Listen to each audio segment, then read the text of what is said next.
Following that breaking news out of the NBA, where the Magic have made a decision and fired their head coach Jamahl Mosley after 5 seasons. Orlando was knocked out of the postseason just yesterday by the Pistons last night in a Game 7 after blowing a 3-1 series lead. That's happened before in the organization.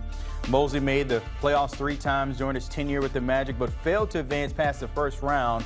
Orlando has not advanced to the second round. You got to go back to 2010, but take a look at it under the stewardship of Mosley there. You see it dating back to 2022 when he was trying to turn it around. Obviously 22 wins, 34, then got into contention in 2024, but 3 L's when it comes to the first round in back-to-back years for Mosley and the Magic. All right, for more of that breaking news, Ashley Nicole Mawson here with us, and this is something that maybe has been brewing even before this, to the point where early in the regular season people were questioning the Magic and maybe not playing up to the 4 seed we thought, but now the writing on the wall, Mosley out. Your thoughts on that? Yeah, I mean, I think we all knew that this was going to happen unless the Orlando Magic took down the Detroit Pistons. I was saying to Zach, who, if you guys didn't know, is an Orlando Magic fan. Depends on the day when the Hornets aren't playing, but I digress. We knew that this was going to happen unless they took down a #1 seed. I believe if they beat the Detroit Pistons, it saves Jamahl Mosley's job because they weren't even supposed to be in that position in the first place, given how their season kind of went, right?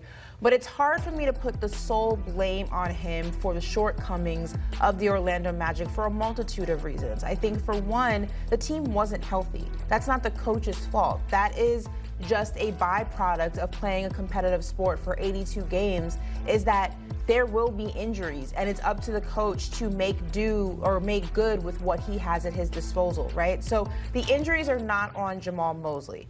Now, I also believe the development or lack thereof of Paolo Banchero is not on Jamahl Mosley. That is what Paolo has to work on in the offseason to get better, to add different aspects to his game. You can't force that upon a player. He has to take that initiative among himself to get better and to enhance his game and to become the player that a lot of us have expected Paolo to be at this stage, this tenure in his career.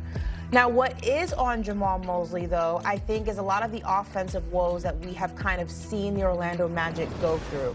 And that is just poor adjustments or lack thereof, not really calling timeouts in the right moments. I think there were a lot of moments, particularly in this series, where you can see the Orlando Magic as a team are playing frantic, they're playing frazzled, and you don't call the timeout and reset your team. You don't call the timeout and put your team in a scenario to be better offensively, and I think that that is on the burden of the coach. I also think that, look, the Orlando Magic have not been able to get over that hump of kind of mediocrity. They've been a middle-of-the-road team since he has been there, and in part that's because of the lack there of development of certain players, the injuries of certain players, but also you have to look at a coach. If you can't continue to get us over the hump, and we have a relatively talented roster. I mean, we saw that the Orlando Magic were not playing like the seed that they ended up in at the end of the regular season because they are a better team than what is out there during the regular season. You have to also look at the coach. But look, let's call a spade here. Jamahl Mosley isn't the reason that those guys missed 23 shots. Right. Jamahl Mosley isn't the reason that the guys couldn't make a basket on the floor. He's not the reason that down the stretch, given the scheme that was put into place, nobody can make a shot. That's something you have to look at from a roster standpoint and from a building standpoint. But unfortunately, when you look at what the tenure, especially this particular season, the reports that Jamahl Mosley has lost the locker room, the contention between him and Paolo Banchero, it was expected that if the Orlando Magic lost, that he would be the first domino to fall. Is it 100% fair? No. Are all the issues of the Orlando Magic on Jamahl Mosley? No. But 9 times out of 10, if there's a change that's going to be made, it is always going to be the head coach before it's anything else. Yeah, so many ways to take this conversation, because you look at a Magic team that was supposed to be a lot better this year, and now you move forward without Mosley. The Magic keeping their head decision makers, though, because the statement being put out by President of Basketball Operations Jeff Weltman, he said today, "We're grateful to Jamahl Mosley for all he's done for the Orlando Magic. We appreciate his leadership and the positive contributions he made as head coach. While this decision was a difficult one, we feel it's time for a new voice and fresh perspective. We wish Jamahl and his family nothing but the best." So that's coming from the president of basketball ops, Jeff Weltman, who reportedly signed a contract extension during the regular season, which was a struggling regular season. He's the one who made the decision to trade for Desmond Bane to give away 4 first-round picks that constructed this roster as is. But you look at this roster, and Paolo Banchero said yesterday, we're obviously not good enough to be able to compete in the NBA because we've lost 3 times in a row in the first round. You see this roster. Do you think that it is good enough to compete, or should, because the way the team is constructed, it's not good enough?